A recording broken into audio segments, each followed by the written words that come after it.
Pues ya hemos empezado. Muy bien. Muchísimas gracias por atendernos, Lluís Tolosa. Gracias a vosotros. Siempre empezamos igual, como te decía. Bueno, presentando dónde estamos para la gente que nos ve y por qué has elegido este sitio y qué te representa. Bueno, he escogido Altaleya, ¿no? Me dijiste un sitio donde te sientas cómodo, ¿no? Yo me siento muy mediterráneo. Necesito estos cielos azules, el mar y necesito el sol. Y todo eso está resumido aquí en Altaleya, ¿no? Es un anfiteatro de viñas delante del mar. Creo que es la bodega más cercana a la ciudad de Barcelona. Yo vengo de Sagrada Familia, creo que he venido en 18 minutos. Me parece que es un sitio muy enoturístico y además del vino me interesa mucho el enoturismo.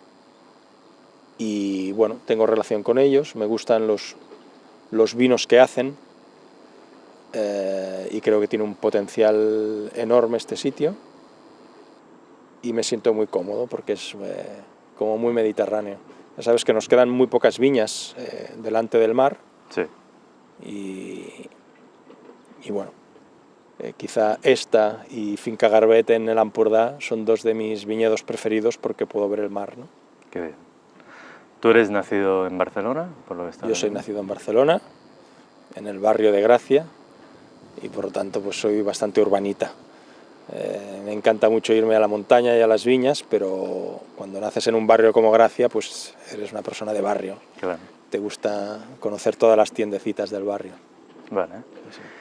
¿Y siempre viviste allá y hasta que empezaste a estudiar y tal, o hiciste algún cambio, siempre has estado en Barcelona? Yo he tenido bastantes cambios. ¿Sí? Sí.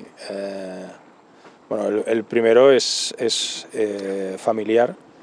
Entonces, yo soy hijo único, pero no lo parezco, porque mis padres se separaron cuando yo tenía 5 años y tomaron la sabia decisión de enviarme a vivir con mi tía y mis 3 primos, ¿no? Y allí me quedé 10 años. Con lo cual, de los 5 a los 15 prácticamente, viví con mi tía y mis 3 primos en Granollers.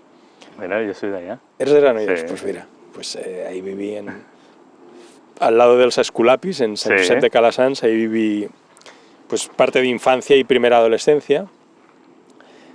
Y en el cole siempre intentaban llevarme al psicólogo porque algún trauma tenía que tener, ¿no? Pero yo era feliz de la vida. En vez de estar solo, estaba con mis 3 primos, que nos llevábamos 1, 2 y 3 años, y por lo tanto me crié con ellos jugando y me lo pasé muy bien. Y todos los fines de semana, yo pasé toda mi infancia así, los sábados con mi madre y los domingos con mi padre. No, al revés, el sábado con mi padre y el domingo con mi madre. Y no sé, hay gente que cuando explico esas cosas piensan, pobrecito, ¿no? Y no sé, yo me lo pasé bomba. Tuve a mi madre siempre, tuve a mi padre siempre, además tuve a mi tía, que es como una segunda madre, tuve a mis primos, que son casi... Como una familia, claro. Yo no me enteré de nada, yo me lo pasé muy bien y todo perfecto.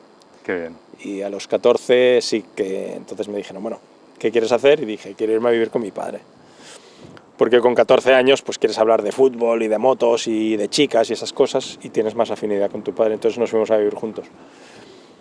Y también me pareció fantástico, ¿no? Mi padre trabajaba mucho, con lo cual me aprendí con 14 años a ir al mercado, a hacer la compra, llegar a casa, hacer la cena, pues llegase a mi padre y estuviera hecha y tal. Muy bien, atípica la infancia. Bueno, pero se aprenden cosas también, me imagino. Pero para mí, fantástica, la recuerdo con mucho cariño. Qué bien. Sí. ¿Y cuándo empiezas? Porque tú eres sociólogo. Sí. ¿Ya fuiste directamente por este camino o...? No. Yo soy sociólogo porque esa fue la 4ª carrera que empecé. Vale. Yo soy el típico que con 18 no sabía para dónde iba. Ahora parezco un poquito más serio, pero era un poco bala perdida. Y empecé ingeniería. Solo conseguí aprobar física, química y álgebra. Solo con esas 3. Primero fue un martirio. Y no me vi con fuerzas en septiembre. Dije, no, esto no puede ser. Luego me fui a psicología. Vale. El problema de psicología es que en una clase de 100 alumnos hay 95 chicas. con lo cual es imposible concentrarse. Otro año divertido, pero que no fue fructífero. Entonces me fui a periodismo, cuando eran 5 años, hice primero, segundo, tercero y cuarto. Pero en cuarto descubrí la sociología. Y aunque mi padre me insistió, pero acaba, que te queda un curso, no acabé nunca periodismo. Me fui a sociología y ahí sí, pero yo me licencié con 29 años. O sea que... Y por el camino hice un montón de trabajos tan dispares y tan con poca relación una con otra, que bueno, que también tengo... Por eso cuando ahora muchos jóvenes, ahora que soy profe, cuando veo a muchos jóvenes un poco desorientados y perdidos, los entiendo perfectamente. Sí, ¿no? Porque sé lo que es estar perdido hasta los 27, que dije quiero ser sociólogo, y en 3 años me saqué la carrera, porque me matriculaba de un curso y medio, ¿no? Porque en cuanto encuentras lo tuyo, entonces te enfocas y vas como una moto, ¿no? Y antes estaba disperso. Bueno, entonces no es un itinerario formal, coherente, serio y disciplinado, sino que hay un punto ahí de anarquía, sí, ¿no? Que me permitió beber de muchas disciplinas diferentes, pasar por muchas facultades, aprender del fracaso y ver que siempre estás a tiempo de encontrar tu camino, ¿no? Claro que sí. Sí. Y cuando llegas a los 29, ¿qué empiezas? ¿Empiezas a buscar algo más? Me contratan en el mismo departamento de Sociología de la Autónoma y empiezo a hacer investigación académica en la universidad. Y bueno, y yo creo que lo interesante es que, bueno, no es lo mismo licenciarse con 21, sin haber trabajado, con poca experiencia, que licenciarse con 29. O sea, ¿por qué se me quedan en el departamento de Sociología? Pues que yo tenía una ventaja de edad respecto a mis otros compañeros, ¿no? Y como te digo, en esos 10 años que fue cambiando de carrera, pues para tener unas pelas para irte de copas, irte a esquiar y esas cosas, pues hice todo tipo de trabajos. Entonces yo creo que llegué como muy curtido, claro, a esa época. Esos 10 años, ¿no?, aparentemente perdidos desde el punto de vista académico, me permitieron hacer muchos trabajos. Vendí de todo. Sí, como vendedor estuviste... Yo creo que he hecho de todo. O sea, he servido copas de noche, he montado mis bares, he vendido publicidad, he vendido vaporetas, he vendido desodorantes por la Costa Brava. Fui el número 1 en ventas de una marca de desodorantes en la Costa Brava. Trabajaba para una empresa de promociones que hacíamos promociones para lo que caía, ¿no? Repsol sacaba una campaña de aceites para las gasolineras y ahí nos íbamos 20 días, ¿no? O había esta marca de desodorantes sacó estas promociones, pues tuvimos 3 o 4 meses vendiendo desodorantes. Pero todo esto en esta etapa de estudio, ¿no? Mientras estudio dejo, ¿no? Y bueno, y esa es la época que también empiezo a escribir, ¿no? En esos 4 años de periodismo, pues con 20 años haciendo periodismo es cuando empiezo a escribir, ¿no? ¿Aquí te había llegado el vino ya o no? Ahí me llega el vino. Mi padre era publicista. Y mi padre hacía bastantes catálogos, trípticos, el material gráfico de la época, tanto para marcas de leche como para Colacao, como para marcas de vino. Y tenía en casa unas cajoneras enormes con un montón de etiquetas, de fotos, de diapositivas, de catálogos, de trípticos, de Freixenet, de Codorniu, de diferentes marcas. Y tenía yo 20 añitos y me dijo, oye, estás haciendo periodismo, escribes bien, con todo esto que hay en estas cajoneras no podríamos montar un libro. Y así fue como, al llegar a casa a las 8 de la tarde, de 8 a 10 y media, me ponía a escribir y publicamos el primer libro de vinos juntos. Muy bien. En el año 89. Yo tenía 20 añitos. Y con él publicamos otro en el 92, vimos que el sector del cava no tenía grandes libros en ese momento, otro en el 92 y otro en el 98. O sea que ahí ya hice mis primeros pinitos. ¿Pero tenía alguna temática en concreto? Publicamos un libro de la denominación de origen penedés, se llamaba así, DO Penedés. En el 92, Vins y Cavas de Cataluña. Y en el 98, el cava. Muy bien. 3 libros de monográficos del sector. Bueno, entonces ya me curtí con 20 añitos el afrontar que vas a escribir 200 folios para hacer un libro. Y mi padre era publicista, él se encargaba de financiarlo y era experto en artes gráficas, todo el tema de imprenta y tal se ocupaba él, pero los textos son míos y tenía 20 añitos, ¿no?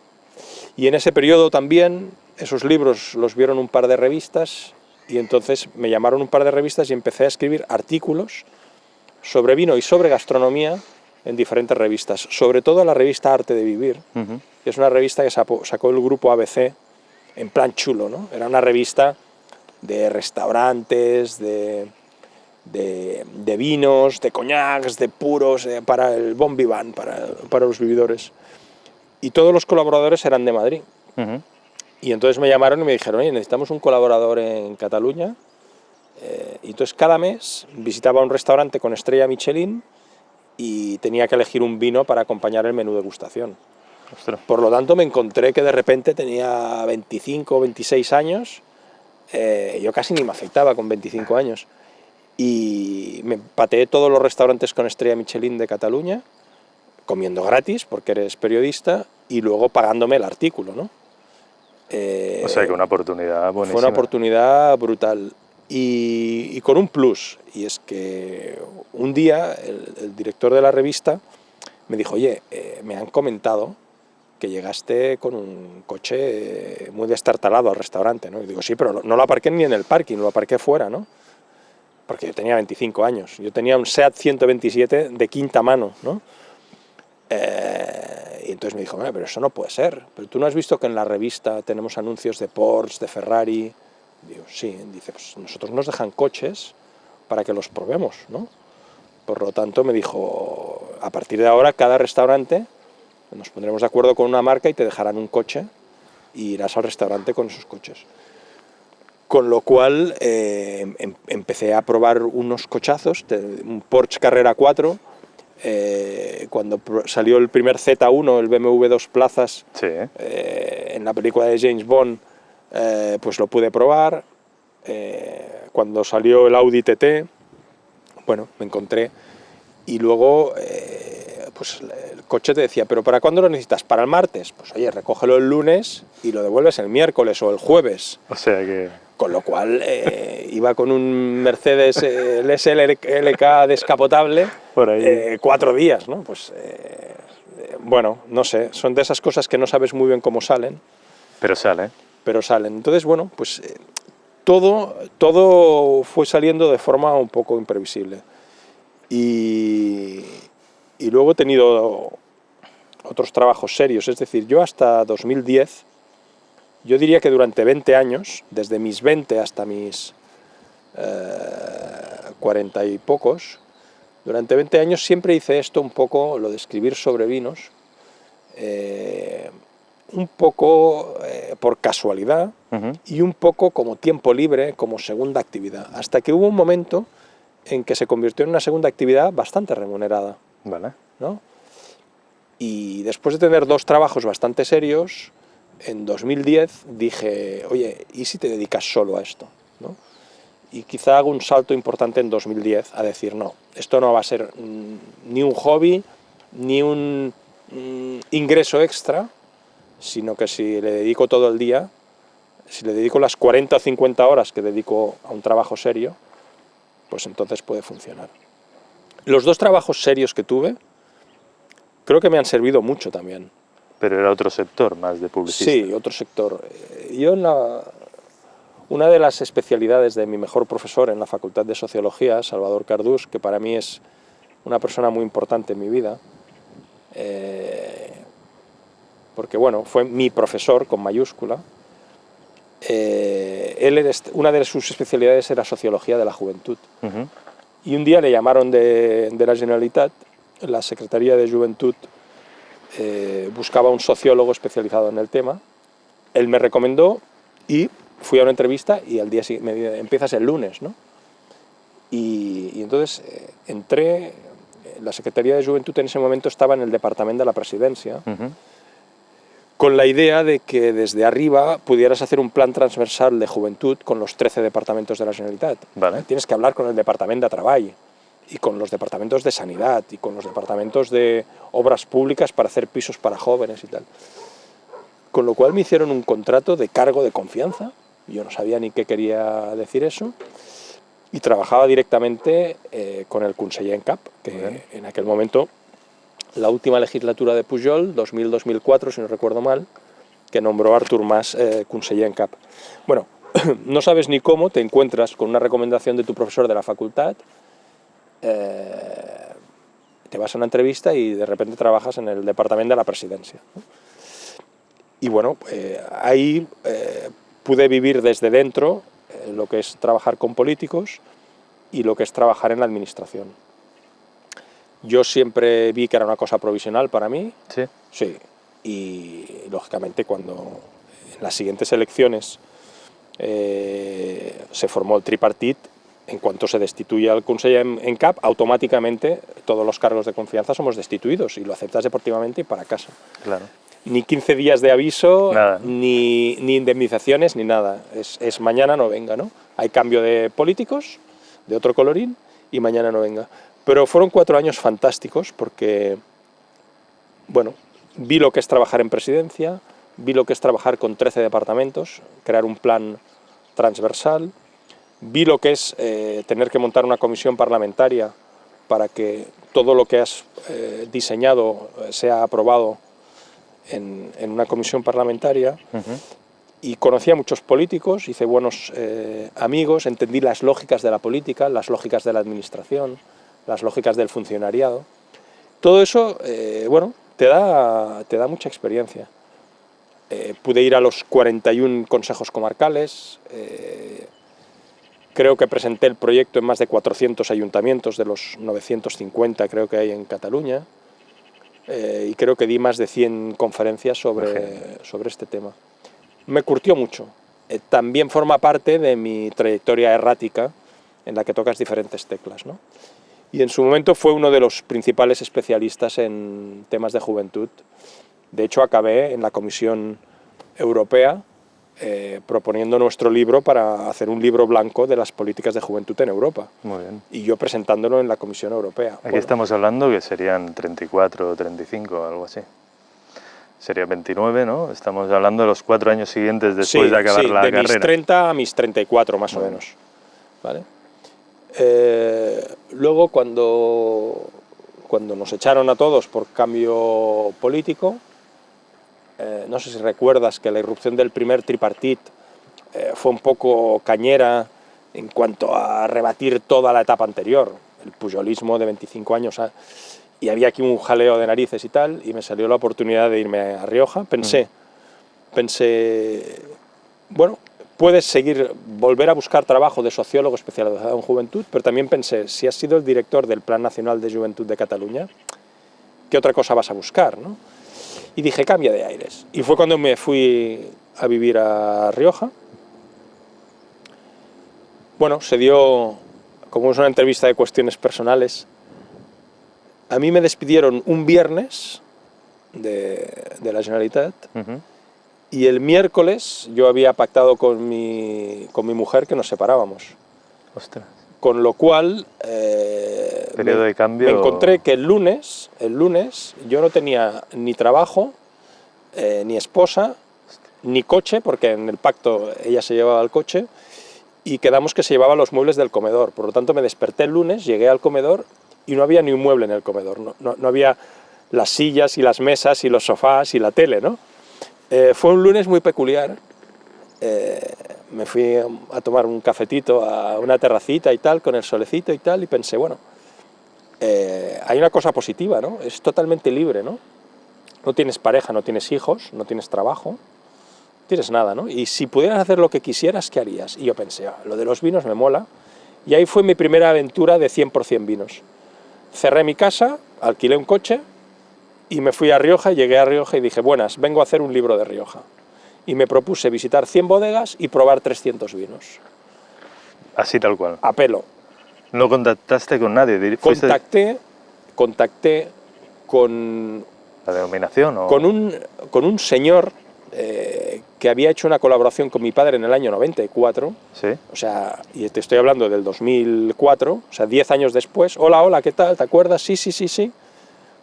Y le dije, oye, tengo ganas de hacer esto y tal, tú estás metido un poco en la Diputación de Álava, ¿podemos hacer juntos? Y me dijo, no, pero mi hijo tiene tu edad, está en la Universidad de Deusto y acaba de hacer una tesis doctoral sobre la historia del vino. Y le digo, bueno, pues voy a hablar con él. Tío, tesis doctoral, le dijo, ¿me la dejas ver? Buenísima, pero un peñazo académico. Y le digo, ¿me dejas que haga traducción pedagógica de esta tesis? La resuma a 30 folios, lo hacemos entre los dos, un resumen pedagógico, y el primer capítulo será la historia del vino de Rioja y lo firmamos los dos. Me dijo que sí, y a partir de ahí yo ya iba a los sitios diciendo, estoy haciendo un libro con Miquel Larreina, que es profesor en la Universidad de Deusto, y el primer capítulo será esto, con lo cual ya me empezaron a recibir todas las Fantástico. bodegas. No tuve ningún inconveniente en decir, oye, he venido aquí a pelo, por lo tanto tenéis que ayudarme a financiarla. Yo creo que cuando dices las cosas con claridad y con sentido común, bueno, este tío va a estar aquí un año durmiendo fuera de su casa y gastando gasolina. ¿Y te facilitaron una estancia o en cada...? No, al principio cada noche dormía en un sitio diferente. ¿Sí? Donde acababa decía, aquí hay algún hostal o alguna casa de turismo rural. Y ahí me quedaba hasta que un día llegué a un pueblito, Ábalos. Ábalos es como cuando en la Galia estaban Asterix o Obélix, porque Ábalos es el único pueblo que está por encima del Ebro, que es la frontera entre Rioja Alta y Rioja Alavesa. Sí. Pero es el único que, estando por encima del Ebro, pertenece a Rioja Alta. O sea que administrativamente son Rioja Alta, pero un kilómetro para aquí está Samaniego, que es vasco, y para allá también está Briñas, ¿no? Entonces, son entre vascorros y riojanos. Me gustó mucho la mezcla, y ahí la señora Nieves me dijo, oye, tú no puedes ir cada noche haciendo la maleta y tal. Claro. Esta es mi casa de turismo rural y tú te quedas aquí. ¿Cuánto tiempo vas a estar? Cuando le dije 6, 8, 10 meses, me dijo, te quedas aquí. Muy bien. Me hizo un precio especial y ahí me quedé un año, ¿no? Y la señora tenía 70 y pico de años y nos hicimos muy amigos. Ella me hizo de abuelita y yo siempre he tenido una suerte, igual que te he explicado lo de mi infancia y mi tía me adoptó y me trató como un hijo más. Eso me ha pasado siempre. Voy donde voy, hay alguien que me adopta. Qué bien. Y no sé por qué es. Y esta señora me adoptó. Y esta señora me empezó a decir, oye, ¿por qué no vas a ver a este señor? Porque tiene mucha influencia. Y este es primo nuestro y tal. Con lo cual me encontré a una señora riojana y luego me metí en el estilo de vida riojano. Yo vivía en un pueblo con ella, pues nos íbamos al bar y me tomaba vinos con la gente de allí, jugábamos a carta con la gente de allí, jugaba ajedrez con la gente de ahí. Y hubo un momento que yo me creía que era riojano. Y ellos me decían, pues tú ya eres de aquí, ¿no? Me decían lo típico, ¿no? No pareces catalán, ¿no? Coño, eres simpático, no pareces catalán. Sí. Me pagaba una ronda, no pareces catalán. Pero eso forma parte también de la broma. Claro. Y ahí hice, pues, como una abuelita, ¿no? Tengo una abuelita en Ábalos. El libro me costó mucho. Yo siempre digo, lo voy a hacer en 6 meses, luego tardo 10, luego 12 y luego fueron 1 año y medio. Año y medio. Pero soy muy tozudo. No soy muy habilidoso, pero soy muy tozudo. Y me quedé mucho, me gasté un pastón, pero lo publiqué. ¿Y qué era lo que hacías en las bodegas? ¿Un estudio sobre...? Yo creo que... Yo soy un tío bastante simple. La gente hace muchos libros. Yo miré los 20 libros que había sobre Rioja, ¿no? Y pensé, pero no está hecho el libro más básico de todos. La historia de Rioja, elegir 100 bodegas y explicar sus 300 vinos. Vale. Eso no hay. O hay un libro sobre los lagares rupestres de Rioja, que eso se lo van a comprar 4 frikis, entre ellos yo. O hay un libro que es un bla bla bla histórico de 250 páginas, que solo lo vamos a leer frikis como yo. Vamos a hacer un libro divulgativo, el libro de referencia de Rioja. Y eso es lo que hice, escoger las 100 bodegas de referencia explicar bien sus 300 o 400 vinos, y es un libro que te ayuda a entender qué es Rioja, qué ha pasado en Rioja para que estos tíos sean los líderes del mercado español, que hay 100 denominaciones de origen y ellos tienen una cuota del 40%. ¿Cómo lo han hecho? Pues, yo escribo los libros que me gustaría comprar. Y era difícil encontrar un libro en que te dijera, estos son los 100 vinos que tienes que probar, o los 300 vinos que tienes que probar para conocer Rioja. Pues eso es lo que hice, iba a una bodega y le decía, mira, cada bodega va a salir a doble página, a la izquierda explico la historia de la bodega y si está haciendo enoturismo o no, y a la derecha presento sus 3, 4, 5, 6 vinos principales. Puro sentido común, no sé. Gustó el planteamiento y los riojanos son muy listos, vieron que el libro podría estar bien hecho y me ayudaron. Y ¿fueron generosos para darte todo el...? bueno, fui a ver 100 bodegas y 70 contribuyeron a financiarla. Muy bien. Por tanto, pude pagar 1 año y pico de estancia ahí, pude publicar y ya está. Y ahí me quedé a cero y el primer libro que vendí pues ya fue un beneficio. Y luego la suerte fue que el libro se vendió muy bien, porque las propias bodegas me habían visto vivir ahí 1 año y medio, las propias bodegas lo compraban y lo ponían a la venta en su tienda, ¿no? Entonces, pero fue duro, ¿eh? Si lo recuerdas... A ver, como todo, estás solo, no estás en tu zona. Claro. Siempre hay alguien que te dice, bueno, aquí tenemos varios riojanos que escriben sobre vinos, esas cosas, ¿no? Pero bueno, con tozudez sigues. ¿Pasé malos días? Sí. Hombre, no deja de ser que de un día para otro, ¿no? Yo lo que hago es que voy como una moto, ¿vale? Y luego un día me pillo una depresión de un día, ¿sabes? Llevo 3 meses como una moto y digo, hoy estoy depre, y duermo hasta la 1. Entonces me levanto, voy a comer bien, me dedico a pasear por la tarde, ceno, me acuesto y al día siguiente ya otra vez 3 meses como una moto.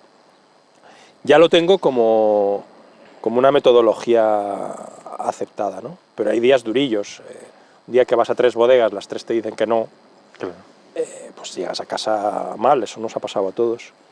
Pero bueno, creo que cuando no paras, al final todo viene bien.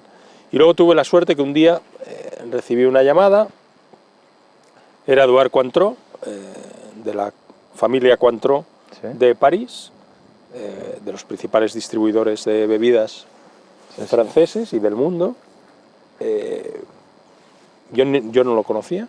Y te llamó Me llamó en frío, me dijo que hacía un concurso de libros de vinos y de gastronomía, los premios Gourmand. Yo no sabía ni de qué me hablaba, pensaba que era un amigo mío haciéndome una broma por teléfono.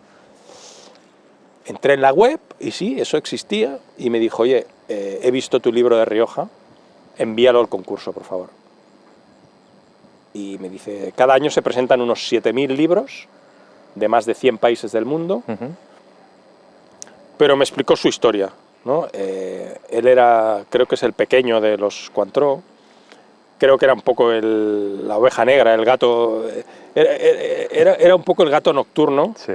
Tengo la sensación de que quemaba a París, y su papá tenía mucha amistad, creo que era con el Marqués de Vargas en Rioja, es la bodega que hay al lado de Marqués de Murrieta, por eso llaman la recta de los marqueses. Y creo que en los años 60 lo envió allí, todavía en la dictadura española, a ver si se calmaba un poco. Pensó en una finca a las afueras de Logroño, en la España franquista, ahí estará más controlado. Bueno, él se dedicó a quemar algunas noches también, ahora con vinos riojanos y no con vinos de Borgoña. Pero él vivió mucho tiempo en Rioja, se estuvo años, le cogió mucho cariño, incluso acabó casándose con una española y viviendo en Madrid, ¿no? Con lo cual hablaba español perfecto y amaba Rioja. Vale. Y dice, y Rioja no se ha explicado bien hasta que tú has hecho este libro. Lo veo claro. Y me dijo, envíame el libro al concurso. Bueno, yo lo envié y me olvidé. Anécdota, te ha llamado un tío raro y tal. Y al cabo de 3 meses te llega una carta y te dice premio al mejor libro de vinos de Europa. Pero no hubo no había un evento para... Primero, funciona así el concurso. Primero se premia por países. ¿Vale? Entonces gané mejor libro de vino de España y mejor libro de vino de Europa. Eso se hace por carta. Entonces, de los 7.000, hay 400 premiados. Esos 400 van a la gala mundial, a competir por el Best in the World. Y entonces te llega la carta notificándote mejor libro de vinos de Europa y una invitación a Pekín. Ahora es Beijing, pero en aquel momento era Pekín. La final mundial cada año es un país diferente del mundo, y esto era el 2007, porque yo viví en Rioja final del 2004-2005 y publiqué el libro en 2006. Vale. Entonces gané mejor libro de vinos de Europa 2006, y la final mundial era en abril de 2007 en Pekín. Piensas, China, ¿ves? En aquel momento se hablaba mucho menos de China. China, solo. Mi inglés es macarrónico. Pero piensas, ahí vamos. Sí, ¿no? Posibilidades de ganar, ninguna. Un libro autoeditado. Claro. Muy chulo, pero autoeditado.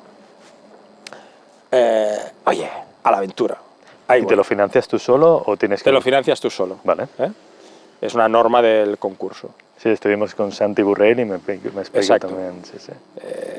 Y hemos coincidido 2 años con él, creo. Sí. Y bueno, pues me fui para Pekín. Y bueno, te montan un programa de 7 días, ¿no? La gala es el sábado por la noche, pero te piden que vayas el lunes, y de lunes tienes 5 días y luego vuelves el domingo o el lunes, lo que tú quieras, pero tienes 5 días antes para hacer turismo, para visitar bodegas chinas, para probar vinos chinos, etcétera, ¿no? Y Muy gastronomía china y tal. Por tanto, el programa es muy chulo. Hombre. ¡Guau! Lo disfruté. Y con el relajamiento total de que, ¿cómo voy a ganar yo esto? Yo me dedico a disfrutar. Y me hice amigo del presidente de los sommeliers de La Habana, un cubano, un cachondo terrible. Sí, acabábamos en el piano bar a altas horas de la madrugada. Un cachondo total. El tío tuvo que vender su ordenador y su bicicleta para poder volar hasta allí. Y nos estábamos los dos sentados juntos, y se premian 14 categorías de libros, ¿no? O sea, hay una categoría, por ejemplo, que es sobre literatura del vino. Ahí compiten novelas o ensayos sobre vino, ¿no? Hay una categoría de viticultura, hay una categoría de enología, hay una categoría de turismo del vino, hay una categoría de maridaje, es decir, hay 14 categorías, ¿no? Entonces, la quinta o sexta categoría era Wine Education, los libros sobre divulgación, y ganó el cubano, que había hecho un diccionario del vino, los 1000 términos que tienes que conocer del vino. ¡Buah! Un abrazo y te alegras por él y dices, ¡buah, qué bien!, ¿no? Claro. Y la categoría que yo competía, que era vinos europeos, era la categoría 11 o 12. Viene y se nos iban pasando las categorías porque estábamos felicitándole, ¿no? ¿Cómo es que has ganado? Y el tío llorando, claro, voy a llegar a Cuba y he ganado. Y de repente oí mi nombre, se hizo un silencio y repitieron mi nombre. Entonces miro a la pantalla y veo la portada. Yo estaba hablando con él, ni me enteré de que llegó mi categoría, estaba la portada de mi libro ahí y estaban diciendo que no está en la sala. Bueno, entonces me levanté, me subí ahí y bueno, te subes a un escenario donde están los mejores 400 autores y editores de libros de vino del mundo. Qué guapo. En China, recogiendo el premio, ¿no? Pues brutal. Que no te habías ya ni preparado, ¿no? Al final... No había preparado nada. Claro. Hay algunas fotos también interesantes de ese día, porque había sido el año anterior en Kuala Lumpur, como algunas finales eran en países exóticos.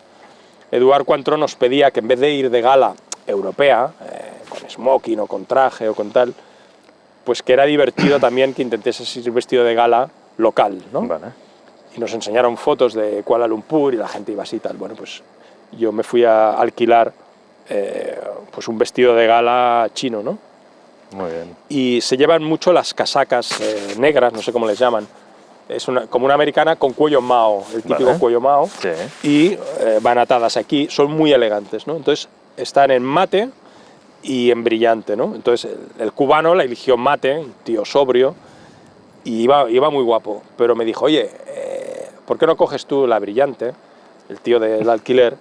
Y me dijo, y tengo una con unos dragones dorados que quedará espectacular. Y yo, como no me lo estaba tomando en serio, cuando te relajas, todo fluye de otra forma, pues qué cojones, pues venga. Y yo llevaba una casaca negra brillante con 2 dragones dorados aquí. En esa época llevaba el pelo largo porque iba de libre. Y hay algunas fotos que, entre que estoy con el micro recogiendo el premio, Con el pelo largo que se me alisa mucho cuando está largo y parezco chino. De hecho, me llamó un periodista a la vuelta y me dijo, Luis, ¿tú hablas español? Digo, sí, ¿qué pasa? Ah, ¿no eres chino? Le llegó la noticia, vio esa foto con el pelo así liso, plano y tal. Yo parecía un chino en un karaoke. Y el tío pensaba que yo me llamaba Luis, que le parecía que era un nombre como chino, y se creía que era chino, ¿no? No me acuerdo del Correo Vasco, creo que era, o del Diario de La Rioja, no me acuerdo. Bueno, total, que no soy chino, que soy de Barcelona, ¿no?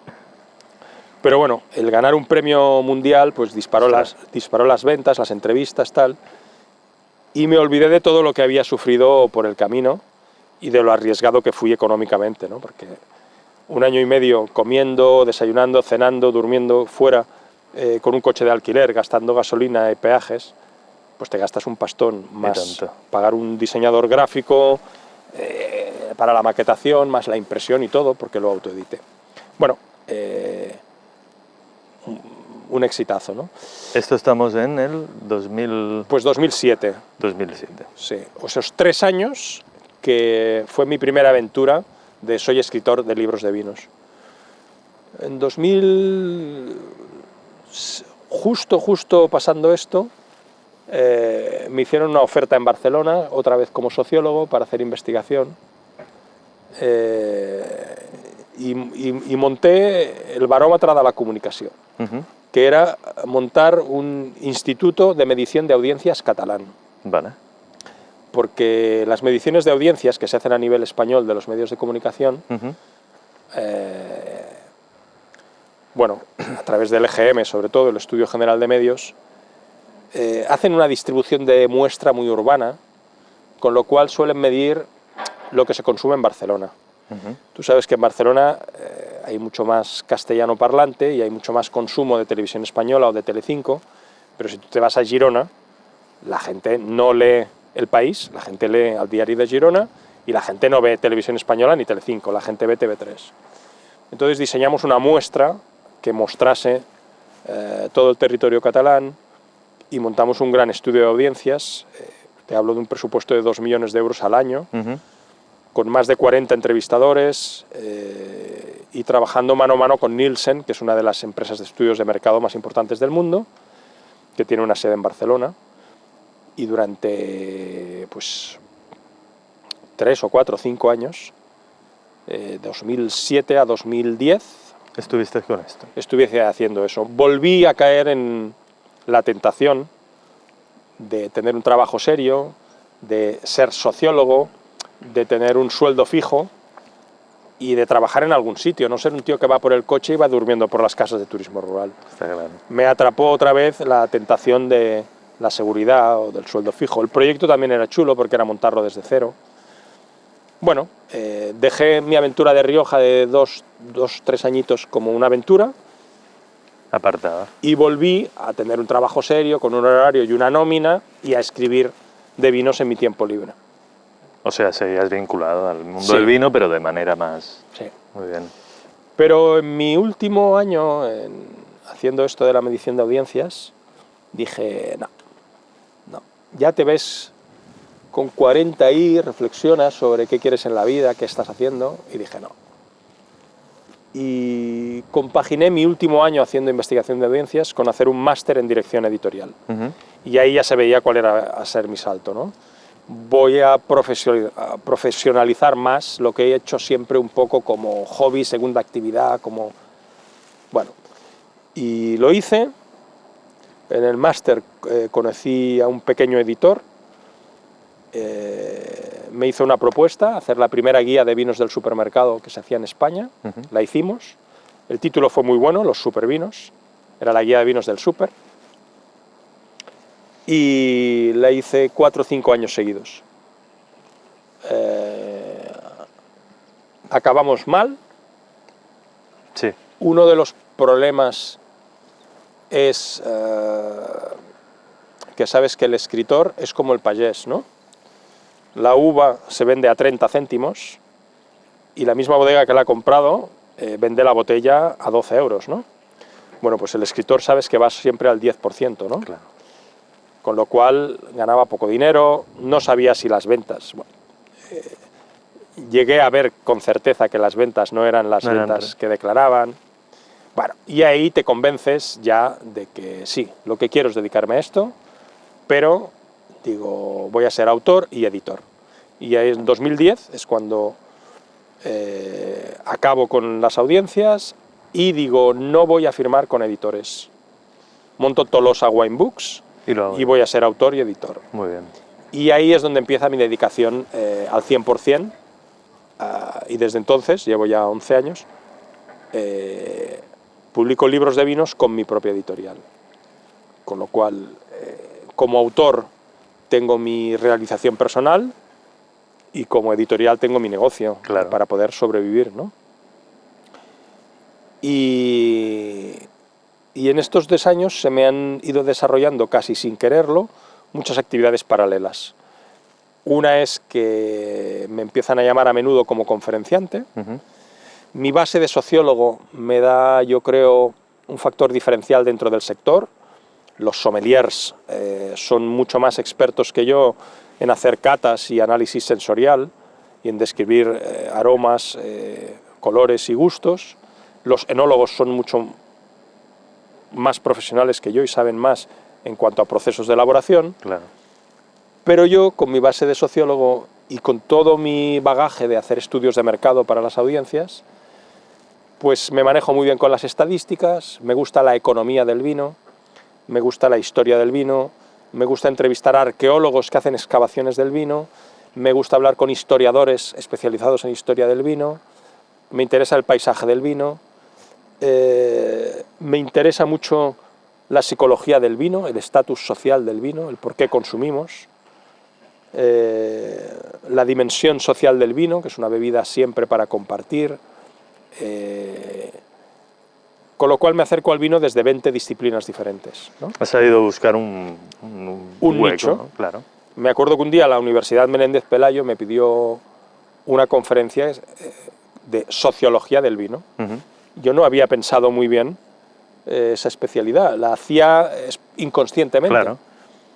Y dije, voy a buscar en Google a ver si hay gurús, si hay precedentes, si hay referentes. Y normalmente cualquier cosa que buscas en Google te sale 1.300 referencias, ¿no? O 100.000. Y salía una, y ponía próxima conferencia, Lluís Tolosa, en la Universidad Menéndez Pelayo. Y dije, pues ya está, este es el nicho. Claro. Y ahí me estructuré un poco mi discurso sobre estas 20 disciplinas, que para mí la sociología tiene eso, ¿no? El perspectivismo, el que te acercas desde muchos criterios diferentes al mismo tema, ¿no?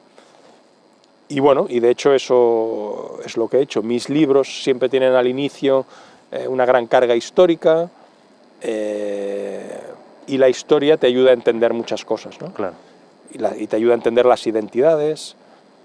Y luego no me gusta el lenguaje técnico, también me he especializado en escribir en lenguaje divulgativo, en no abusar del análisis sensorial, porque la gente no nota todos esos aromas y todos esos gustos. Sí, tienes que tener más trabajado, ¿no? Sí. Y entonces creo que también he cogido un género que hay muy poco en España, que es el libro divulgativo de vinos. Mira, piensa que hay muchas guías de puntuaciones, muchas de puntuaciones. Hay 5 o 6 guías o 7 anuales de puntuaciones, ¿no? Hay mucho manual de cata, ¿no? Cómo catar, ¿no? pero hay pocos libros realmente divulgativos, ¿no? De lectura, ¿no? Bueno, y ahí fui encontrando el nicho y siempre he alternado escribir sobre vinos catalanes en catalán, Sí. y sobre vinos españoles en español. De hecho, miro de que siempre detrás de uno o dos de vinos catalanes venga uno en español, Vale. para no quedarme encasillado ni en un idioma ni en un área geográfica, ¿no? Muy bien. Y también encontré un filón en que se hablaba muy poco de enoturismo, y yo empecé a hablar de enoturismo un poco en Rioja, porque yo viví, la época que viví en Rioja fue el gran boom de las bodegas de arquitecto. Ujú. Piensa que yo, esa época, solo se había inaugurado Isios, que era del 2001, de Calatrava, pero mientras yo vivía ahí, entre 2004 y 2006, se inauguró el Gran Museo de la Cultura del Vino de Vivanco, la gran bodega de Marqués de Riscal de Frangueri, Baigorri, ¿no? Toda una caja de cristal. Entonces yo ahí vi que había un boom de la arquitectura vinculada al turismo, ¿no? Ujú. De año 2004, 2005, 2006.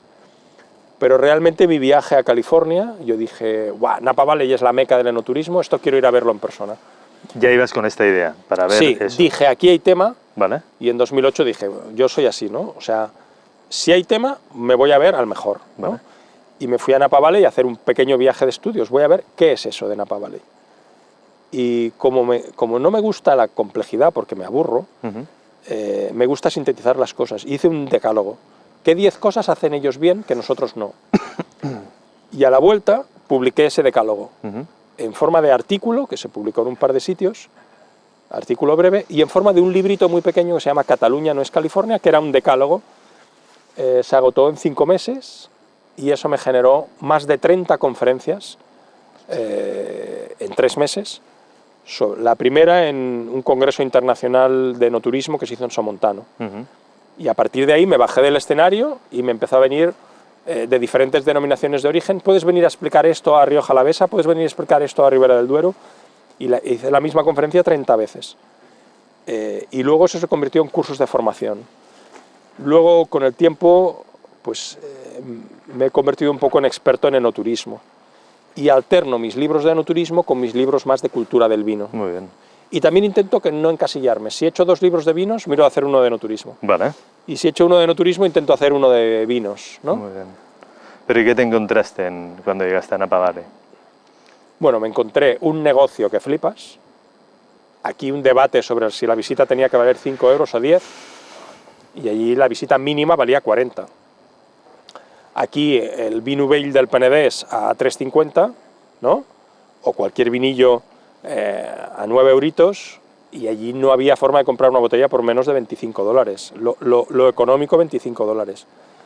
Y me encontré no poder aparcar en las bodegas porque el parking estaba lleno, no había una plaza para dejar mi coche.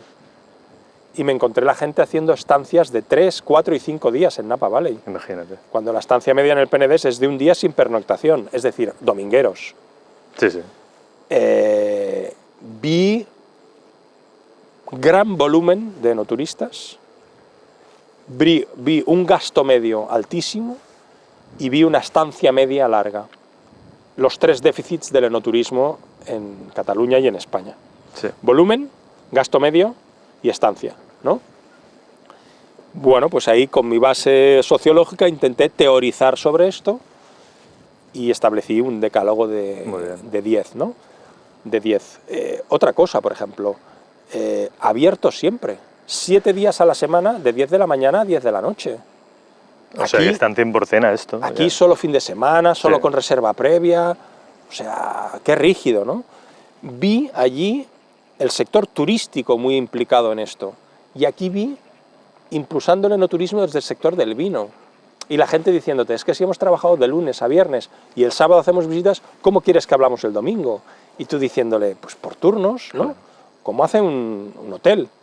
Un hotel no te dice, no puede venir a dormir por la noche porque el personal ha trabajado todo el día y por la noche duermen. Venga a hacer la siesta. ¿Verdad que no? Hay turnos y es así como funciona, ¿no? ¿Y por qué Entonces, les venía a ellos esta filosofía? ¿Te llegó a...? en Napa Valley. Sí. En Napa Valley, mira, lo que tienen clarísimo es que ellos no venden vino. Venden estilo de vida. Es así de claro. Luego, si está en una hora explicándote algo, es para que tú entiendas que esto cuesta un año hacerlo, o más. Tienes que tener tierras, tienes que tener una base agrícola, tienes que hacerlo bien ahí.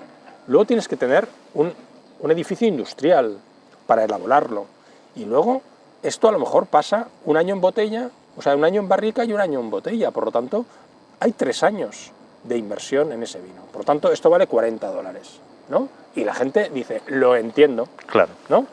Entonces, están muy orientados al negocio. También es cierto que hay diferencias culturales. Por ejemplo, tú te vas a la calle Laurel y hay tropecientos bares juntos y vas de uno tomándote un pincho y un vino, eso no se puede hacer en Estados Unidos. Ellos no tienen el casco histórico de las ciudades con muchos bares.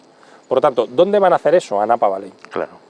¿Vale? Pero si tú vives en San Diego, o vives en Los Ángeles, vives en una mega ciudad, en donde ir de un sitio al otro cuesta un montón. La gente en Los Ángeles tarda 2 horas en llegar a su trabajo. Entonces, bueno, su zona para ir de bares Es esta. es Napa Valley, ¿no? Y luego son unos cracks de la comunicación. Son muy buenos comunicando. Recuerdo que llegué, claro, yo la primera, lo que te digo, de ir a ver siempre a los mejores, ¿no? Primera visita, Robert Mondavi, el gran pionero, ¿no?, en montar todo esto.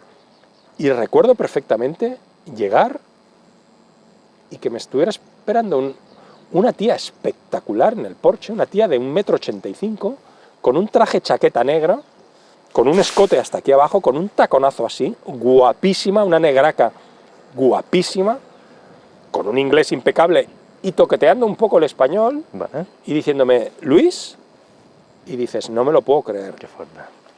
Guapa, simpática, una explicación en el viñedo que flipas, nos impartió una cata magnífica, con una sonrisa de oreja a oreja.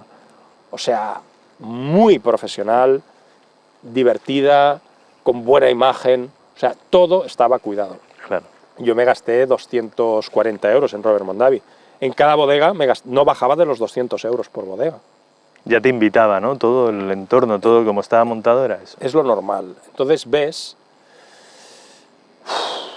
y dices, pero si hemos sido nosotros quienes hemos llevado la cultura de la viña y el vino a California.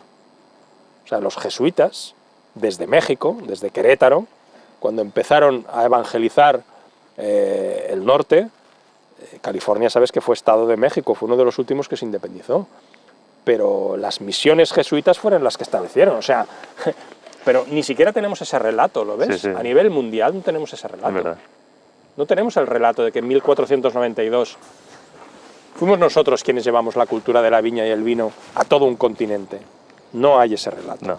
Eso es lo que tendríamos que nosotros explicarles a Napa Valley, ¿no?, a California. Ellos empezaron con esto, Robert Mondavi creo que en el 68, a montar toda esta movida, pum, pum, pum, pero es que son muy buenos, con sus defectos.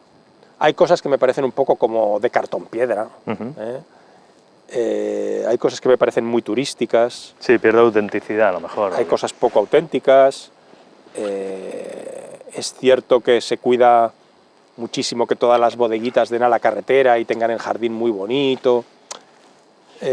Tenemos mucho más nosotros, que tenemos la historia, el patrimonio, la cultura, un paisaje mucho más diferenciado, pero nos cuesta, igual que nos cuesta vender vino. Por eso España es líder mundial de venta de vino a granel, porque no sabemos prestigiarlo, ¿no? Es verdad. Y bueno, Francia factura el triple que nosotros, el triple. O sea, creo que es alrededor de 3.000 millones de euros al año España y 9.000 millones de euros, si no me equivoco, Francia. Entonces, bueno, son mejores. Cuando luego vas al concurso mundial de Bruselas y hay catas a ciegas, los vinos españoles se llevan un montón de medallas. Sí. ¿No? Entonces, bueno, nos falta mucho trabajo por ahí, pero si lo analizas un poco, al Priorat, René Barbier llegó en el año 89, ¿no? El primer vino con 100 puntos Parker, la ermita, es con la añada 2004. O sea, si lo piensas, la Deo Montsant se crea en el año 2000. Sí, sí. Todo muy reciente. O sea, es mayor de edad desde hace 4 días, ¿no? Nuestros vinos de los años 70, 80, 90 eran complicados, ¿no? Entonces, todos estos años hemos tenido que construir la estructura de denominaciones de origen. Hemos tenido que dar el paso de la calidad, luego el calidad de la creación de marcas. Bueno, pues ahora falta el reto de la creación de precio, ¿no? Y creo que hay un momento ahora muy bonito de cambio generacional, ¿no? La gente que impulsó todo aquello ahora ya tiene 70 años, ¿no? Y hay una generación de 30, 40 años muy interesante. Son chavales que han estado 10 años pululando por Sudáfrica, por Australia, son enólogos, han hecho un máster y han pululado por el mundo, y ahí viene gente muy cañera ahora, ¿no? Tú estás como profesor y lo estás viendo esto también, ¿no? Me imagino que... Sí, sí, sí. Yo ahora estoy como profesor de enoturismo. Sí. En la Escuela de Enoturismo de Cataluña, en la Escuela de Enoturismo de Castilla y León, en un posgrado en la Universidad Tabat Oliva y en el SET, en la Universidad Autónoma, un curso online de enoturismo. Más, esa es mi formación, esos son los 4 sitios donde hago formación más académica, Sí. a jovencitos, que cada vez hay menos jovencitos, se está matriculando mucho de estos cursos, mucha gente de 40 años que busca su reorientación. Sí. Vale.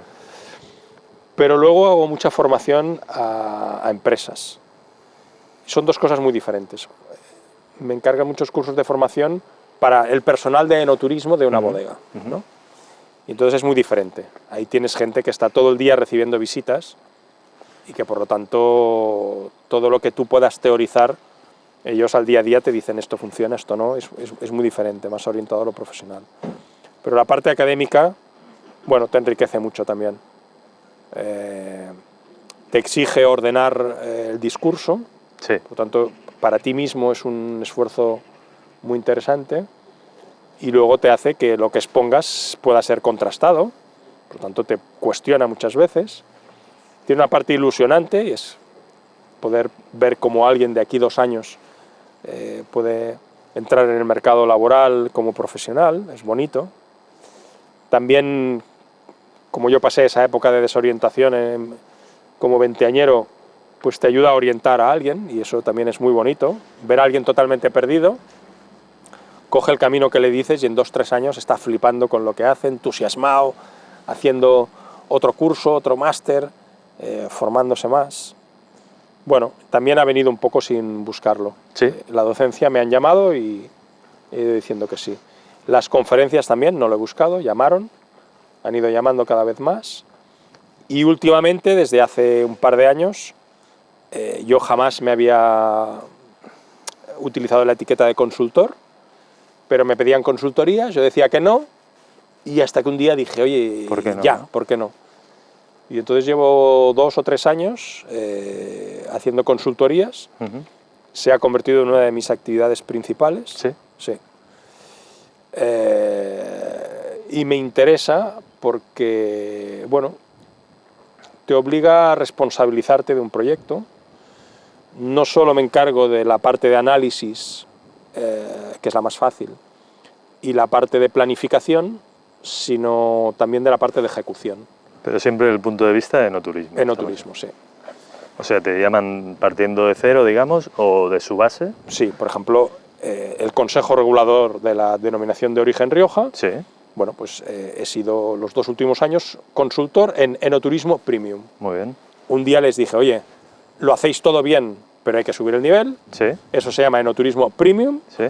Y lo que hay que hacer es bueno, establecer unas pautas. ¿Cómo se hace este upgrade para pasar al premium, ¿no? O sea, yo asesorar para hacer visitas a 10 euros, que llamen a otro, ¿no? Ahora, si vamos a hacer visitas a 250 euros, entonces vamos. Vamos a ¿no? hacerla bien. Eso me interesa a mí. A mí me interesa que un cliente se gaste 200 euros aquí y luego 200 euros en la tienda. Está claro. Y con Rioja estamos trabajando en eso, con unas 60 bodegas estamos trabajando. Y luego estoy de Project Manager en el grupo Perelada, en enoturismo, la nueva bodega de enoturismo que íbamos a inaugurar ahora en junio, pero con esta situación inauguraremos en junio que viene, pero la hace RCR, ¿sabes? Este despacho de arquitectos de Ulot, que ganó el premio Pritzker hace 2 años, es como el Nobel de arquitectura, Ujú. trabajan con hierro corten, tienen esta muy minimalista. La bodega tiene una inversión de 40 millones de euros y es pionera en unos sistemas de sostenibilidad espectaculares. El principal es la geotermia, ¿eh? No sé cuántas microperforaciones hay en los cimientos, bajan la profundidad, ahí captan aire frío y con eso refrigeras toda la bodega, Ostras. con lo cual no hay consumo energético, ¿no? Entonces, bueno, es un proyecto muy bonito, a 2-3 años vista, Sí.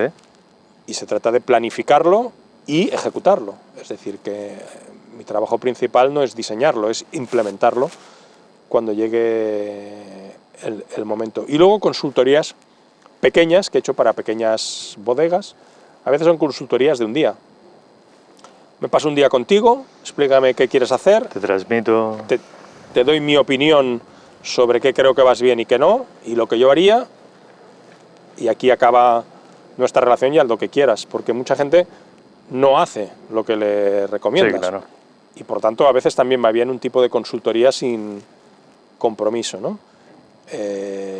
Si quien te contrata sí que tiene un compromiso de dejarse llevar, entonces sí que las cojo de planificación y ejecución, ¿eh? Entonces tú no acabas de creer en el enoturismo de esto, ¿no? De 10 euros, de visitar la bodega, de ver las instalaciones y... Es que es el único sitio en el mundo donde se hace. Te cobro 10 euros para enseñarte el inox y las barricas y la cadena de embotellado. No existe. O sea, tú te vas a la Toscana. Yo he estado en una bodega de éxito de la Toscana sentado con mi libretita. De cada 10 personas que llegan, 2 quieren visitar la bodega. Claro. Los otros 8 quieren un wine tasting. Quieren estar en la bodega. Quieren estar aquí fuera, tomarse un aperitivo, catar 3 o 4 vinos y comprar. Mirar el viñedo y que les expliquen cositas, ¿no? Pero, oye, cuando ya has ido a varias bodegas, Ya lo has visto. una nave de inox, ¿qué sentido tiene? Todas las barricas son iguales, y aparte son de roble francés y americano, no son ni de roble español, ¿no? Al final, yo les digo, ¿cuál es el negocio? ¿Vender entradas? Siempre pongo ejemplos tontos, ¿no? ¿Crees que un restaurante va a vender más menús por hacerte una visita a la cocina y cobrarte 10 euros? Tiene gracia ver los fogones, la campana de extracción a 3 velocidades. Es importante ver la cámara frigorífica a temperatura controlada, porque estamos enseñando depósitos de acero inoxidable a temperatura controlada, ¿no? Tienes que explicar el proceso de elaboración del vino cada vez que alguien viene a la bodega. Yo no puedo montar un fin de semana de enoturismo, que es otra cosa que hice en una época de mi vida, ¿no? Grupos que me contratan para que Claro. yo me los lleve a Rioja o a Lampurdá o a donde sea, ¿no? ¿Cómo monto un fin de semana de enoturismo? De 4 días, por ejemplo. Ujú. Si voy a una bodega a las 10, a una a las 12 comemos y una a las 4. Y en las 3 me quieren enseñar el inox, enseñar las barricas, la cadena de embotellado y explicarme el proceso de elaboración del vino. A la tercera está saturada. A la tercera el grupo te dice, oye, vámonos a otro sitio, ¿no? Yo quiero ir a conocer personajes. Tú irías más por la persona que lo elabora, ¿no? Yo hay bodegas que las visito por el personaje. O sea, hay tíos que los llamo y les digo, te voy a traer un grupo, ni me enseñes la bodega, ni queremos cata de vinos. Vengo, quiero estar en el jardín contigo y quiero que nos expliques hacia dónde tú crees que tiene que ir la identidad de esta denominación de origen. Bueno, Y nos tomamos un vino contigo. Vamos a charlar contigo, porque es una bestia en cuanto al discurso que tiene radical sobre las variedades autóctonas, sobre la agricultura ecológica y biodinámica, sobre hacia dónde ir la normativa de una denominación de origen. sales con un contenido, ¿no? Que con una base. Me he ido a una masterclass, Sí. me he ido a hacer una tertulia, una conversación Sí. con un tío potente. A otros sitios voy a ver un viñedo. A ver un viñedo. Concreto por... Sí. Oye, es muy bonito llegar a la denominación de origen Aleya y que yo te meta en un viñedo en donde se te hunde el coche y no lo puedes sacar. Vale, pues ya has entendido que es el Sauló. Es piedra descompuesta. Parece arena, pero no lo es. Son piedrecitas descompuestas. Esto es un drenaje fantástico para el agua. Por eso, aunque haya riadas, evacúa todo para abajo, ¿no? Es muy pobre, pero es el suelo que determina esto. Y lo descubres el día que se te hunde el coche, Sí, sí. porque se hunde, ¿no? Y la gente lo toca y entiende que es el Sauló, ¿no? Por eso me llevo gente a visitar fábricas de tapones de corcho, porque no puedo estar todo un fin de semana visitando bodegas. Aparte, la gente no puede beber 4 vinos a las 10 de la mañana, 4 vinos a las 12, vino comiendo y 4 vinos por la tarde. Que no, que no. A las 8 la gente llega al hotel y vomita. Y al día siguiente no quiere ir a ninguna bodega más. Los llevo a ver monasterios donde hay 1000 años documentado de recuperación de la viña después de la caída del Imperio Romano y la invasión musulmana. A partir del siglo IX, que es cuando se establecen los grandes monasterios, pues de ahí al 1900 hay 1000 años documentados en nuestros monasterios. Y te sale una historiadora y te explica su tesis doctoral sobre 1000 años de recuperación de la viña, ¿no? En el monasterio de Sant Pere de Rodes, por ejemplo, en l'Empordà. Y me los llevo a ver a un arqueólogo como Dani López, ¿no? Sí, estuvimos con él. En Avinyonet del Penedès, a que te explique los orígenes. Entonces, así montas un fin de semana, viendo a un arqueólogo del vino, viendo a un historiador del vino, viendo una fábrica de tapones de corcho, viendo a un personaje que es un animal en cuanto al discurso sobre la cultura del vino, pero 10 euritos y enséñame el inox y la barrica. De verdad, es que así no enamoras a un enoturista, ¿no? Y voy a sitios que tienen alma, que la persona lo vive, que se le iluminan los ojos, ¿no? Me gusta ir a Masmoya, ¿no? En el Empordà. La misma familia te recibe Montse Moya y su padre, Luis Moya. Eso es Masmoya, desde el 1350 que están ahí haciendo vino. 700 años. Claro, es que... Tienen cepas que no saben ni de qué variedad son. O sea, es brutal. Y mantienen el policultivo, que es lo que han hecho los payeses toda la vida. Y al lado de las viñas, pues tienen cerezos y melocotoneros y hasta alguna celga, ¿no? Y bueno, y dices, a ver, hay bodegas que te llaman, oye, ¿qué tenemos que hacer para que vengan más enoturistas, ¿no? ¿No? Tenemos que hacer una sala de cata. Uno me dice, vamos a hacer una sala de cata de 60.000 euros. ¿Es necesario para hacer enoturismo montar una sala de cata de 60.000 euros? ¿Sabes? Luego, menos cata y más tomarse unos vinos, ¿no? Claro. O sea, la gente normal se toma un vino, comiendo, cenando, con unas tapitas. Sin embargo, a los enoturistas les impartimos catas. Las catas se basan en el análisis sensorial. Sí, sí. La gente no tiene la educación olfativa que tiene el sommelier que te la está impartiendo. La terminología no lo conocen. Tú a la gente le dices, es que estamos haciendo cosas como explicar la fermentación maloláctica allí. Vaya aburrimiento. Y aquí, kiwi, maracuyá y lichi. Vas por otro lado.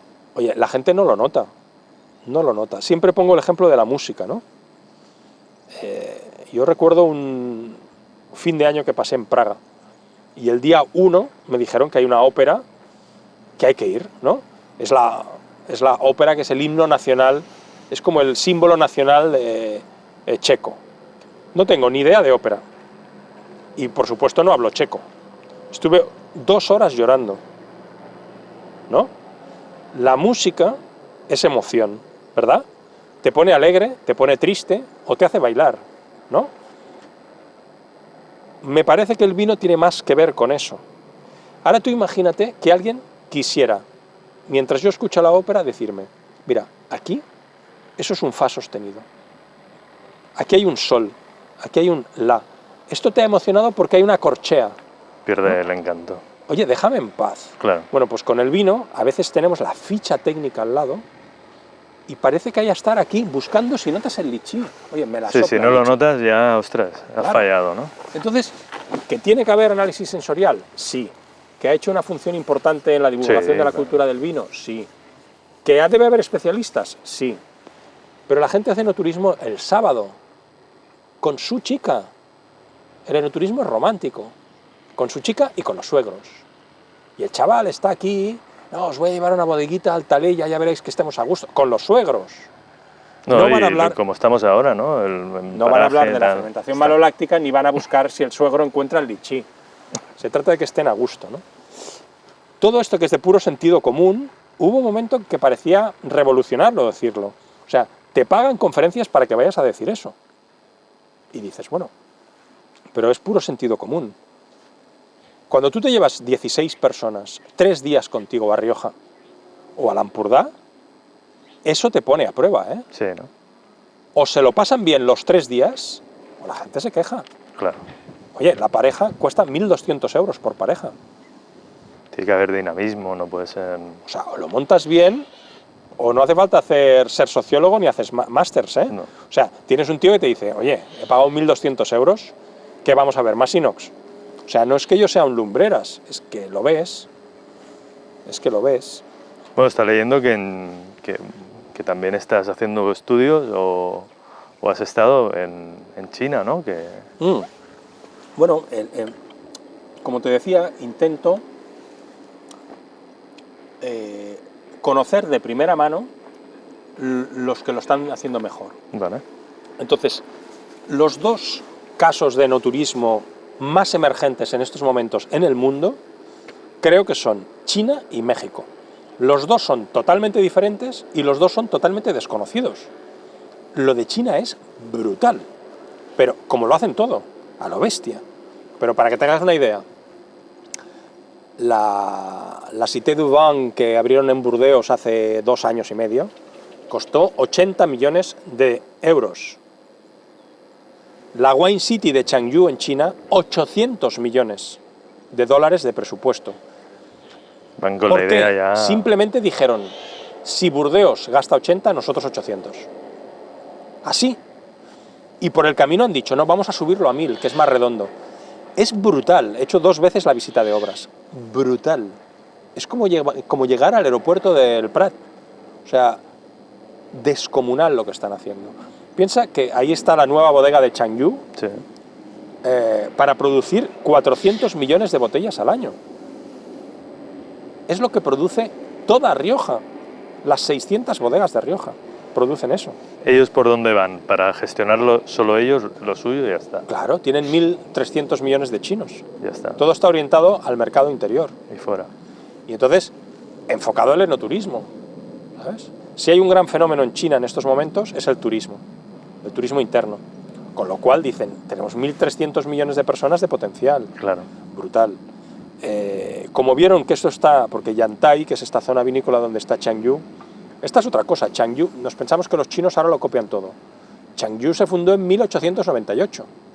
O sea, es tan centenaria como Marqués de Murrieta o Marqués de Riscal, ¿vale? Y aparte la bodega, llevaron arquitectos, y la bodega es de inspiración versallesca, hecha por arquitectos franceses. Parece Palacio de Versalles, y los jardines son los típicos jardines de época francesa, ¿no? Es brutal la visita. Bueno, pues montan este cacharro turístico en Yantai. Yantai, como está en la costa este, está delante de Japón, Sí. dicen, ¡buah! Media China no podrá venir porque el desplazamiento es muy largo, ¿vale? Pues vamos a crear un castillo de Changju, cada 1000 kilómetros en China, para que todo chino Lo pueda disfrutar. tenga cerca una experiencia Changju. Y creo que van a ser 18 castillos. En línea recta. ¿Tú te imaginas que Torres dijese, voy a montar una bodega Torres de aquí a Oslo cada 1000 kilómetros? Es brutal como piensan. Pues sí. Y muy buenos. ¿Y México por dónde va? México copia el modelo de lifestyle de Napa Valley, Sí. porque la zona es Baja Campaña. California, es la prolongación de California, ¿no? Hay 2 grandes zonas, bueno, 4 zonas, pero lo está trabajando mucho el estado de Baja California, y luego en el centro del país, porque están tocando a Ciudad de México, el estado de Querétaro y el estado de Guanajuato. Quizá estos 3 son los que lo están haciendo más potente. Vendemos lifestyle. Por lo tanto, no hay bodega sin restaurante, no hay bodega sin alojamiento. Clarísimo esto. Es así. Aquí cómo nos cuesta montar un wine bar. Nos ha costado, ha tenido que llegar la pandemia para que montemos wine bars, ¿vale? Cómo nos cuesta montar un restaurante y cómo cuesta montar alojamientos, ¿no? Ahí lo tienen clarísimo. Y te venden el estilo de vida de Napa Valley, pero con un plus: la calidez del servicio mexicano. La amabilidad, la calidez y el servicio mexicano. Y eso es brutal. Claro. Brutal. Entonces, Bueno, y luego el sector inmobiliario se ha metido mucho. Venden mucho la idea de compra tu casa entre viñas. Con lo cual, aquí en Alella no lo ha hecho nadie. Pero tú compras una casa, esta urbanización tiene 20 hectáreas de viñedo, ¿Sí? dinos qué variedad te gusta y te hacemos tu vino. Hay una bodega central y un enólogo central. Eso se vende así. Sí, ¿no? Eso se vende muchísimo. Y bueno, y están fichando enólogos franceses, fichan enólogos de 60 años, les dicen, oye, tú los 5 años que te quedan para jubilarte, ¿cuándo vas a cobrar? Tanto. Te pagamos el doble y estos 5 años te vienes ahí y nos lo montas todo. Con lo cual la calidad de los vinos ha mejorado mucho, los viñedos están bien plantados, y crean denominaciones de origen. Tú te vas a Penglai.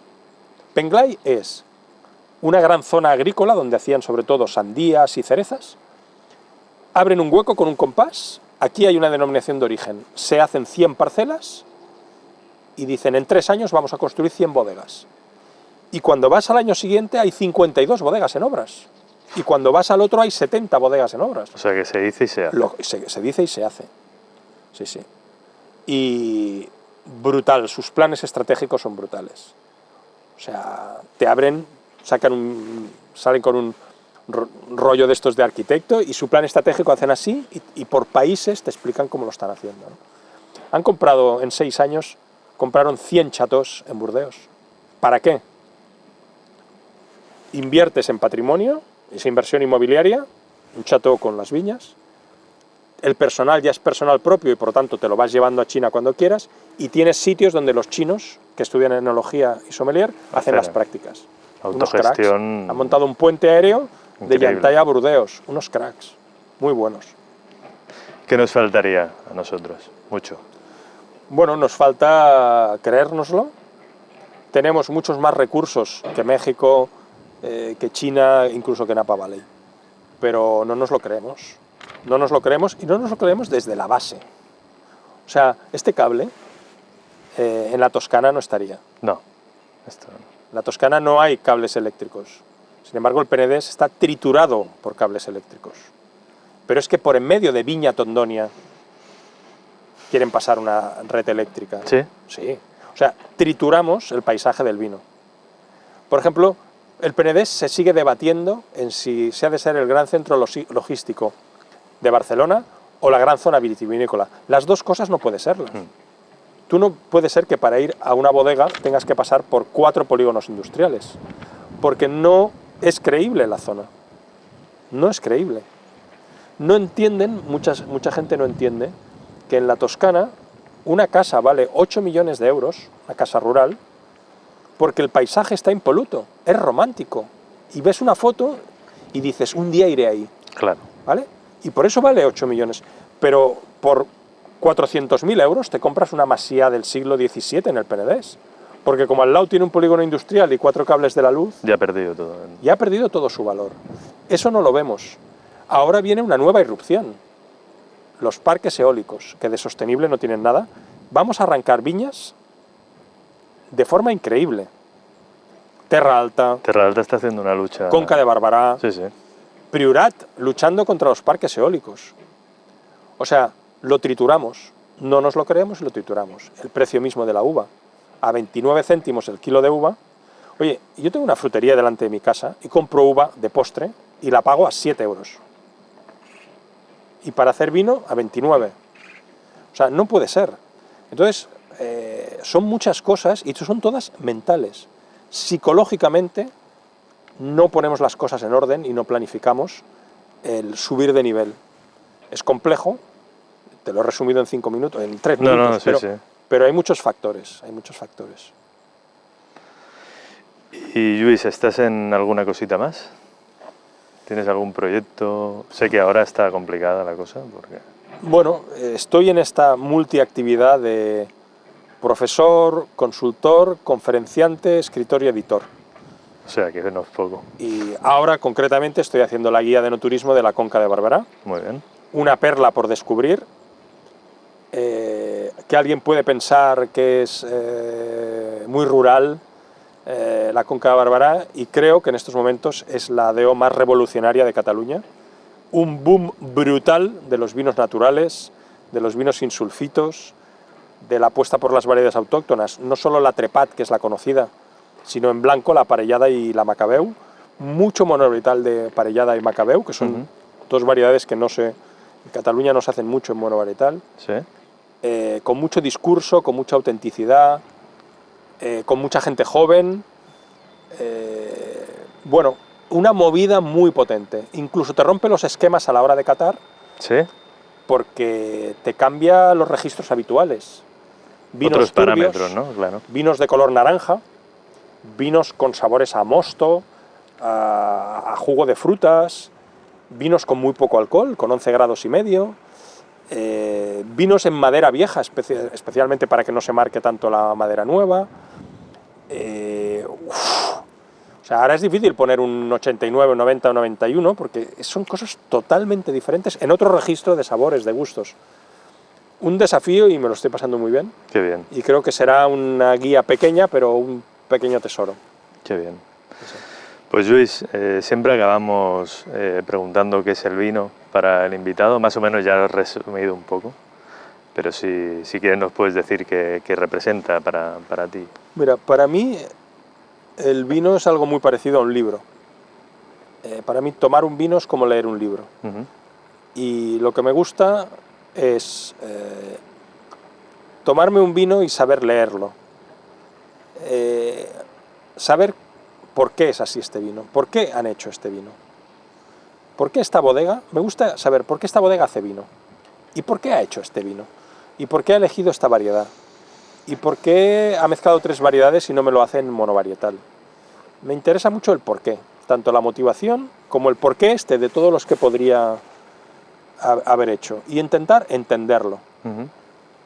Si describimos el color, el aroma y el gusto, es como si yo te describo a ti como una persona rubia, con ojos azules y de 1,78 m, ¿no? Que es superficial, ¿no? Entonces, vamos a entender más qué hay detrás. Entonces se convierte en algo parecido a leer un libro, ¿sabes? Y hay libros que son para leértelo rapidito y bien, y hay vinos para eso, y hay libros para pararte y subrayar y pensar. Pues hay vinos que te obligan a subrayar y a pensar, ¿no? Y luego para mí es una bebida muy social. Es una bebida que se bebe tranquilo, que se bebe charlando, es la bebida de las cenas románticas, es la bebida que abres con un buen amigo una botella, es la bebida de los negocios y es la bebida de la conversación. Y bueno, todo eso es lo que hace que para mí sea una bebida mágica. Pues con esto acabamos. Ha sido un placer. Muy bien. He aprendido yo muchísimas cosas y espero que todos. Y muchísimas gracias por tu tiempo, Lluís. Pues gracias a ti. Muchas Salud. gracias. Salud.